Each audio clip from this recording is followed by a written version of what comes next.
and welcome to another new episode of Eye of the Needle, where we talk about failing, and sports with COVID, and speech and debate. Enjoy the show! What's up, AHS? Let's kick things off with school news. Drew, I'm so upset. I failed my math test again. Well, Shaylee, you're certainly not alone. Due to the early cancellation of school last semester because of COVID, it's been really hard to transition back to how school used to be. One of these things that have been affected by the pandemic is the dropping of grades. Last year in November's grade check, we had 107 total Fs in the classes across the 4 grades. This year, for the similar grade check, we have 155 total Fs across the 4 grades. The person who came to me with that information is Mrs. Moore. Here's what she had to say. I think we have more Fs overall than what we had last year. I think the grade averages are slightly lower than what they have been in the past. I think there's multiple reasons behind all of that, but that's kind of where we sit right now. I think the remote learners have a lot that they have to organize and figure out, and I think that that's a problem for them.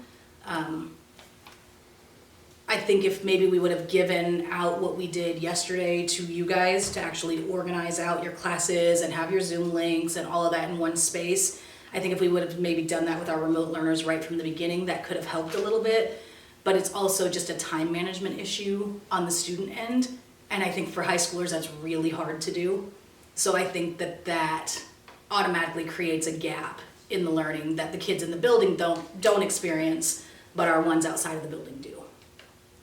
Always AO. AO, I think, is our number one top thing. And if our kids would use it effectively, I think that would be huge.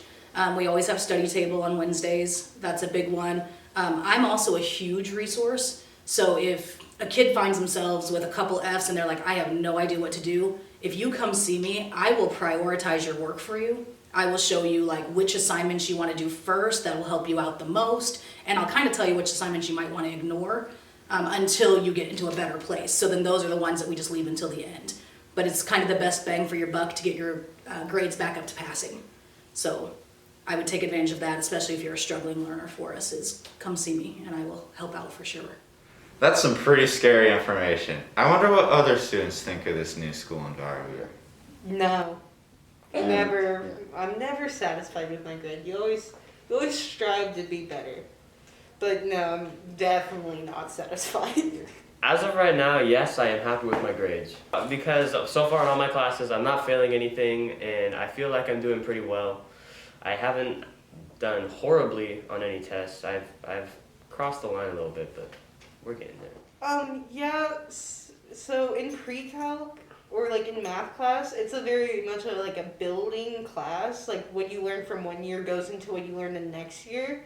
And it's hard because you'll come up to this one point in the class where you're learning this completely new lesson, but your building block is from last year and you never learned that. So you have to double back, do a really quick lesson on that, you would usually take like a day to learn that, to try to learn this new thing. And it's just really confusing. Yes, in like Spanish, for example, it's a class kind of like pre-calc where the stuff last year is like need to know for the stuff that you're learning this year. It's like Mr. Vargason says, there's a bunch of new conjugations that we're doing, and a bunch of them are like added on from last year, and so not knowing them has really been a big setback in the class. Well, this year sure isn't easy for any of us, and not only for students either. Some of our teachers in the school district have felt stressed during the school year as well. One of these people is math teacher Mrs. Hayden. This is what she has to say about the situation. It is. It can be very difficult, especially in math, because if you don't have a certain skill, you can't move on. So what we as math teachers have found is that we have to review a lot more than we normally do. So that's putting us kind of behind in our curriculum. So we don't know that we will get as far as we normally do. And another thing is it just seems like there's not as much motivation as we've had in the past. And I don't know if it's just because we have this cloud hanging over us and we just don't feel the need to get our work done. I'm not sure, but I know the motivation isn't there like it normally is. Keep plugging away. We're all in this together. I mean, it's tough. It is.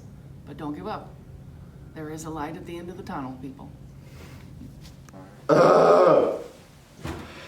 All that talking about grades has me really stressed out about school. Maybe I should talk to Shaylee. That would make me feel better. Drew, I'm so excited to watch all my friends participate in their athletic activities. Yeah, me too. It would distract me from all these failing grades. Fact check. Actually, each athlete is only allowed 2 visitors per game, and this new rule is set into place until December 10th. Today we are going to be talking with Mr. Mitchell about the changes due to COVID with sports. How is the limiting spectators affecting the activity funds? Obviously, your activity budget, unlike everything else in the school district, is all based off of ticket sales, and fundraisers and donations and things of that nature. So by limiting the amount of fans that we have, it's going to take a hit. There's no doubt about it. Is the Booster Club still selling food? As of right now, yep, the concession stands are still planning on being open.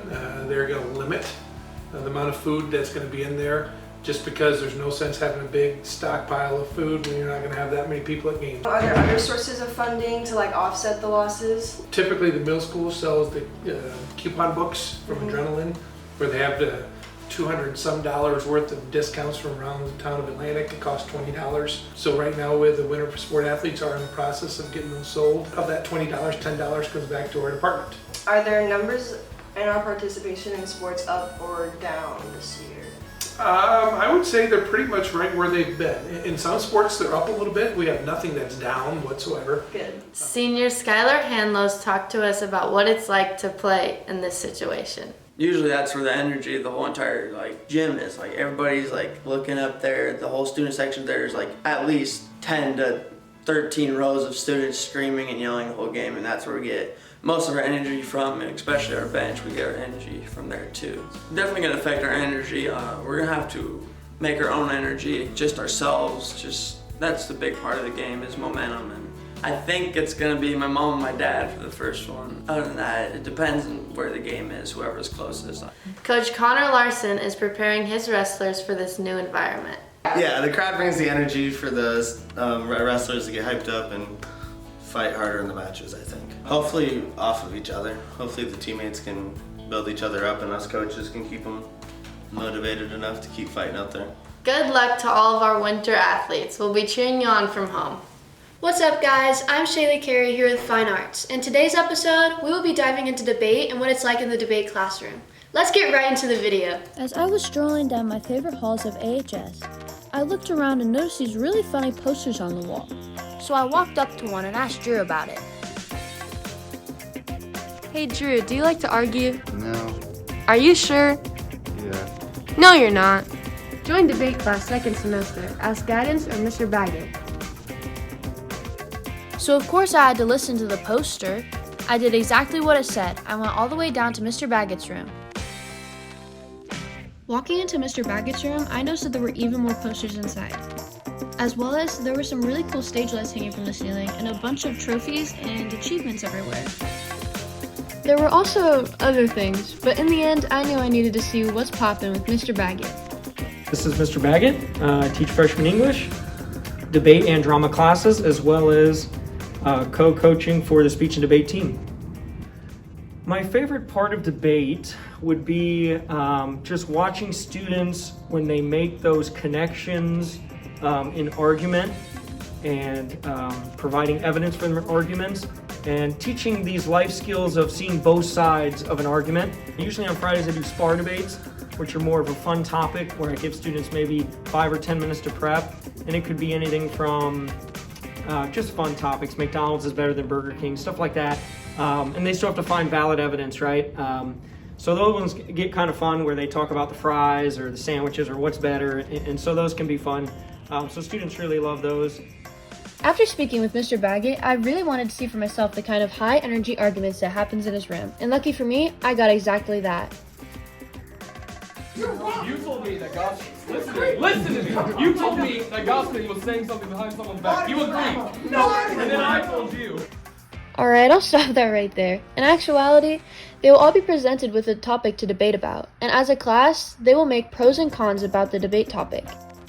And then they will be divided into groups, which will each be assigned to either a pro side or a con side. And then they will have to research the pros and the cons. And then it's finally time to debate. But here are some very short questions from some of the students in the debate classroom. So how do you think the classroom environment is in Mr. Baggett's? So the debate classroom is actually really quiet, calm, collected. Everybody is working in there. It's just a safe place to work and whisper quietly to your friends. So how diverse do you think the debate class is? Oh, the debate class is very diverse. There's tons of girls. Yeah, there's a lot. Ladies are women on this side. Just women for me. This is nobody. Guys on this side.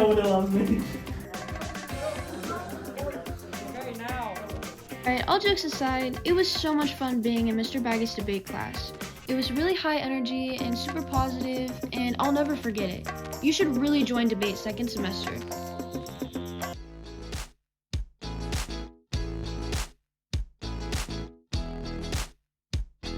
Woody.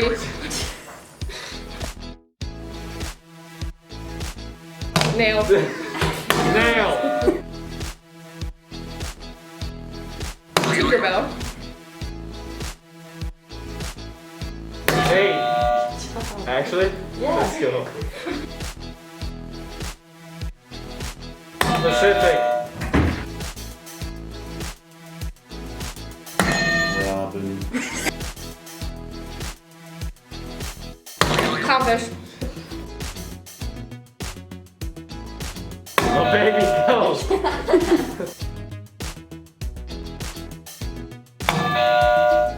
Nah. Canada. Yeah.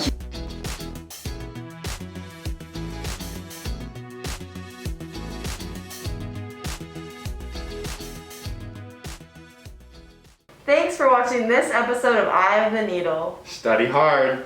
Make sure you argue with somebody this weekend. Don't go to any sporting events unless you have a voucher.